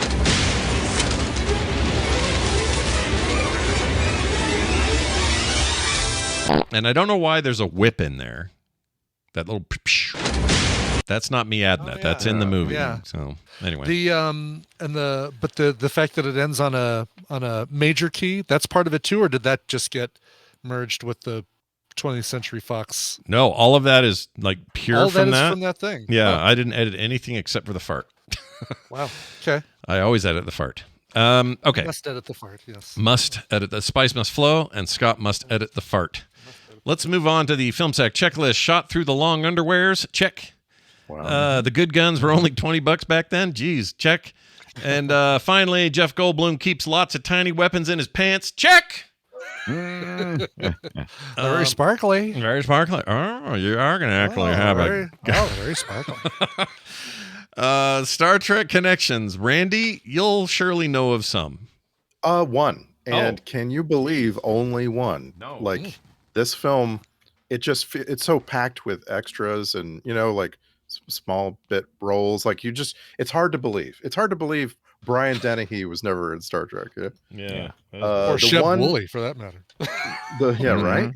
The one is an extra named Dick Durock. In this movie, his cast name is Bar Fighter. So there's a fight in the bar, and he's one of the people throwing punches, pushing people around. Dick Durock was in the original series, season 3, episode 13, that was called Elan of Troyes. Oh, wow. And it's a vague memory of that episode is that the Enterprise has to ferry a woman from point A to point B, and she has mind control powers, and thus romance with Kirk ensues. Oh, it has to. He's James T. My wiener's always out. Kirk. Dick Durock played Swamp Thing in the 90s TV adaptation of Swamp Thing. I didn't know there was. And also, his name is Dick Durock. Yes, there's that too, which sounds like he's right off the Flintstones. Right? Dick Durock. Dick Durock. That's a great Flintstones. If you had Rock or Chip or freaking Stone or whatever, you were good. Right. Well, all right, there you go. Let's get to the soundtrack grade. I'd give it a L for I still love this. So you can't take it away from me. Who did the music? We didn't even talk about who did it. Bruce Broughton. Okay. What else do we know him from? Anything else? I feel like we've mentioned him before. Tombstone is the first thing that comes to mind. Yeah. Let's see. Lost in Space. On Film Sack, he did the music for Harry and the Hendersons, if that matters. It matters to me. I like that movie too. Ooh, he wrote the Orville Main theme. That's cool. Oh, that's a good one. Yeah. Another Star Trek connection, kind of, sort of. Yeah, adjacent. That's true. Mamma Mia, who cares? All right, get out of that. Oh, he was in charge of that music. That's what that was. He was like executive music director but all the Mamma Mia songs are by different people. The B movie. He composed music for the B movie. The BEE movie, the Seinfeld thing. Oh, yeah, the Seinfeld movie. Yep. That's cool. And he's still around doing stuff. He's still around. I'll be damned. He has the biggest forehead I've ever seen. Look at that guy. There's just a lot of room up there. Oh, I've seen bigger. I wonder if he's aware of that. And his ears go for miles. I mean, here, let me just share this. He's got ears for miles. Like, he might be able to hear you. He does look like if a Ferengi was made up to look like a human. Yeah, a little bit. Look at this guy. There you go. Those are big ears. Oh yeah, those are some big ears. He's older, so that happens to all of us. Sure, right? but if maybe your nose and your ears continue to grow. Come on, look. Tell me this guy wouldn't make a great hobbit. He probably would. Right. Yeah, he'd walk right out and be a hobbit. Not a problem. Might be a better hobbit than the hobbit we got. Yeah. All right. I don't mean what's his name. He was fine as Frodo or Bilbo. It's just the movie itself. What was he again? Bilbo, but who played? Bilbo, but who played him? Bilbo. The guy. Freeman. Martin Freeman. Thank you. Yeah. I want to say Freeman. Gordon Freeman from Half-Life. All right. Where are we here? Soundtrack grade. Oh, social post. This is where you guys sum it up. You do it in 280 characters. That's your limit. And I think this week we'll just swing the mic right over to Randy. Silverado. Why don't you just go to elsewhere? This place has no health care. You're gonna die. It may be draining, but you could just go to Longview, or you could go live with the Sioux. I hear they make great stew. You've got to leave this behind you, with the possible exception of the little old woman behind the bar, and you know you'd hit that. This place sucks. Wow. Now, the point is to sing that to the Eagles song. Yeah. I kind of it got away from me after a few lines. It did, but I was thinking it was in my head. I was doing all the lyrics to the melody of Desperado. Nice. Desperado. All right, let's move over to Brian Dunholway. What do you got, Dunholway? Silverado. Pretty land, pretty lady. Pretty sure he kissed that horse. Should have made her my wife. Nicely done. Finally, Brian Ibbett. Silverado. There's no room at the whorehouse, so I'll just settle for the best Western. Oh, that's good. Get it? Yeah. You guys get it? That's good. I like that. I got it. We get it. Can you explain it to me? No. It's the best Western. Yeah, get it? Best Western. Get it? Top men. Like the hotel. Like the hotel. Motel chain. Hotel. Good job. Exactly. Good job. You did it. Now, alternate titles. Ooh! These were just handed to me. Look at this. It was almost called the Brian the Brian Denna He Show, or a Monty Python sketch with a movie around it. All right, moving on. Let's get to this email. I got an email from the Peach. I don't know what that means about this person, but they said the Peach. Potato King? No, but they're related. They're friends. Filmsack@gmail.com is where it was sent. Good morning, gentlemen. This is a simple request. I would like an enamel pin for Filmsack that may or may not remind me of the Blockbuster pins. Mayhap there is a fan making them on Etsy. I have no clue. So here I am at the source. Thoughts, ideas, comments. I know while I'm here. Let's just find a way to get pins for all the Frog Pants endeavors. Please advise and thanks. The shows are adequate. The Peach. Oh my God, what a great idea. Sell we should have a Film Sack store. We need to have that shit Gratifter t-shirt that Stephanie designed with the Street Fighter logo. But a pin set of either looking like Blockbuster. Oh man, that's a great idea. Yeah, I love it. And Dunaway, you used to work at a Blockbuster. You could be like our quality I've got check. Connections. Yeah. They're all gone now, but I have them. Yeah. They're all long dead, along with Blockbuster. Yeah. All right. Well, we'll give it some thought. We like the idea a lot, and we do have some plans coming up, so watch for that. We also got a text from someone who doesn't leave a name, but they sent it to 801-471-0462 and said this. Thanks for the good Western in Silverado. As a kid, my grandfather loved Westerns. He begged me to watch them with him, but I never could. He loved the horses and the scenery, the movies. He also was a bit of a gunslinger and had a set of pistols and holsters. He passed away back in 2018, and it has taken me until now to appreciate a good Western like him. I know he's chuckling as I watch The Mandalorian and Yellowstone. Thanks to Silverado, I recall being in his collection, and this was my first time seeing it. Please keep up the great work. Well, that's great. Oh, that's awesome. That's awesome. Love Grandpa connection. Yeah. Rest in peace, Grandpa. Man, my grandfather wore a cowboy hat every day of his life, and I would love to sit and watch this movie with him. That'd be great. Yeah. Also, people that wear cowboy hats, like unironically, they just are wearing them. That's badass. Yeah. I don't have the nuts for it, but the cojones. I see. I definitely had some time in Texas, like when I was a late teenager, when I had a cowboy hat, and there were occasions to wear it, but yeah, it's real easy to become a poser. Like it's it's a tough line to walk. Yeah, you don't want to be a poser. Yeah, you got to walk the line. Nicely done. Those are your messages and emails for the week. I'd like to also thank some patrons for joining us this week. Mark Crimmins, Kelly Baldwin, and Daniel Billing. Ooh. I'm glad it's not Danny Baldwin. That'd be weird. Mm-hmm. Yeah. Anyway. I'm fine with that. He's an okay Baldwin. They're okay. Yeah, he's an okay Baldwin, right? Yeah, he's an okay Baldwin. Yeah. He's a Baldwin that we're good with. Okay. Kelly Baldwin and her husband Josh been in the community a long time. They came to the Nerdtaculars. Oh, that's right. We know them. So now Kelly's a patron of the Film Sack. That's fantastic. Yeah. Well, we're glad to have you here. And as you know, you're getting no commercials now. You're getting some pre-show content every week. You're getting those special host episodes. You're getting movie-related art prints in the mail. I'll give you a hint as to this month's. Let's just say it rhymes with Poon. Well, that's not the good movie. Poon.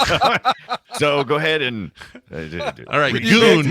You may want to from Johnson. You may want to open that envelope in a secluded place. Don't open it up at work. Rhymes with moon, Zune. Why didn't I say moon? Gosh, Brigadoon. Brigadoon. I guess that contains it, but loon, goon, soon. Rhymes with soon. Spoon. It will be in your mailbox. Spoon. Yeah, there's a lot of choices, and I chose violence this day. But anyway, this John is Calhoun.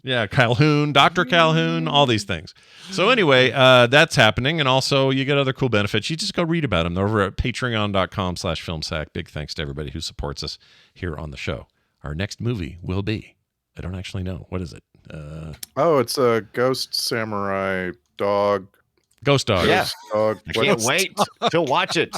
Ghost Dog. The one with the Way of the Samurai. Ghost Dog, Way of the Samurai, right? Is that Ghost the one? Dog, Way of the Samurai. Thank you. 1999. Jim So we're Jarmusch. finally going to get some answers to what happened to that dog in the sequel to Silverado. That's right. This is Forrest Whitaker as the titular Ghost Dog, and he was nominated for Best Actor that year. I don't know if he won. I can't remember.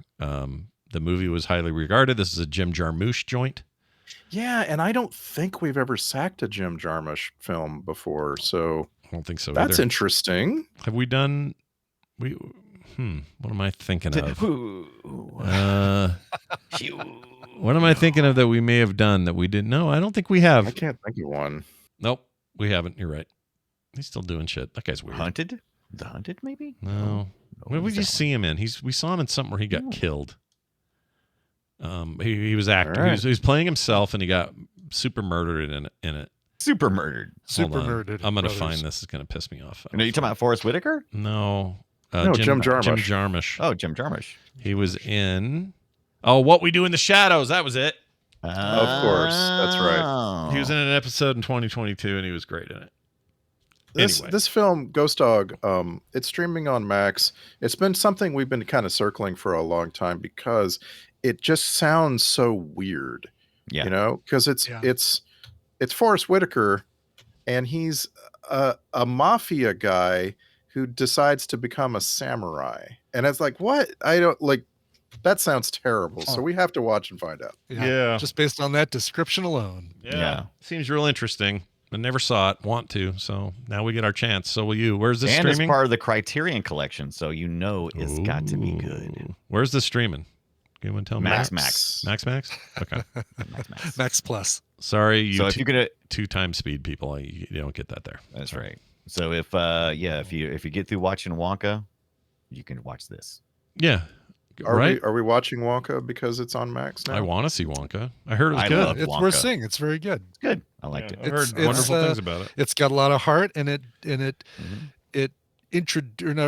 pays homage to the Wilder version without overtly stealing from it or trying to overshadow it. And it's a true prequel, right?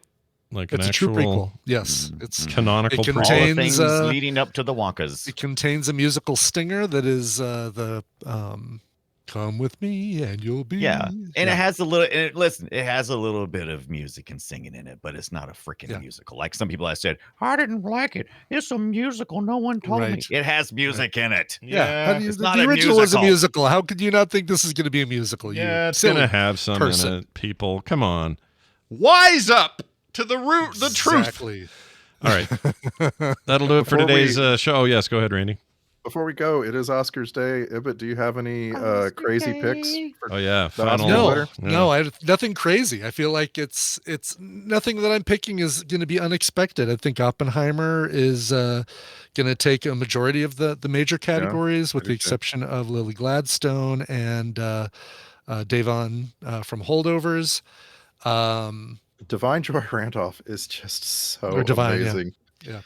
I don't think Emily Blunt has a shot in that category, but No, it wouldn't surprise me if that's an upset. It wouldn't surprise me. I really want to see Society of the Snow get the best foreign film, best international feature, but it's going to go to Anatomy of a Fall. Oh no, it's probably going to go to Zone of Interest. Yeah, Zone of Interest is going to win that. But there's another one where Society of the Snow could surprise you. Oh, interesting. Okay. You know what I'm doing? I'm picking sleep. Yep. Catch my hour. It's on an hour early. Yes, they start at 7 p.m. your time now. Yeah. Perfect. That's when I'll be in bed. Yeah. That's when If Brian you need any help checks falling out. asleep, you just watch the Oscars. Right. That's There you right. Well, good luck to everybody who may have skin in the game, and we'll see what our winners are. And it's always fun and as Film Sack crew to talk about that. So maybe next week we'll have a little commentary on it. In the meantime, please go to filmsack.com. That's our website that has links to everything, and you'll find anything you think you're missing. Whatever you're missing, it's there. Filmsack.com. Once again, that's going to do it for us, for me, for Brian, and for Randy. I'll drink to that. We'll see you next time.